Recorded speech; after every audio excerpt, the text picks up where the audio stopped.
中環一間持牌醫學中心發生嚴重醫療事故，2宗人工受孕胚胎活檢組織樣本被揭發出錯。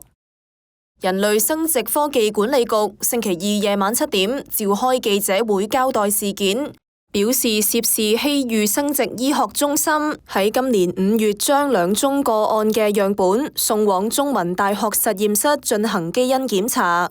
被揭發樣本嘅 DNA 唔屬於原本嘅父母，希裕中心其後喺6月17號向人類生殖科技管理局通報事件。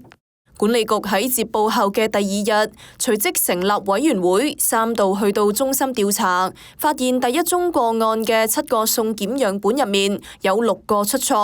而另一宗個案嘅2個樣本更加係全部都唔屬於原本嘅父母。不過局方強調喺重新檢測之後證實，胚胎嘅本體並冇調亂到。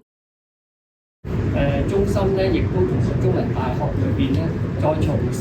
將嗰啲胚胎攞出嚟，再做一次活檢，然後咧再做翻一個檢測，就發覺咧係冇溝亂到胚胎嘅。咁即係話咧，響現時嚟講，我哋知道嘅資訊咧，就係響送檢嘅樣本裏邊咧，就係有出錯。咁呢個出錯咧，係咪一個人為嘅因素咧？我哋現時咧仍然在調查緊。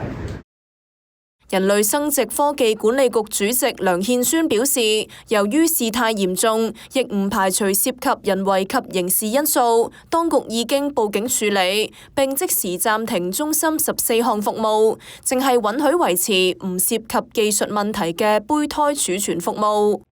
另外，今次事故早喺5月份發生，但衛生署喺7月3號先至接報。署方表示，中心未有喺24小時內通報事故，違反咗實務守則，已經向中心發出通知，並勒令佢哋喺4個星期內提交報告。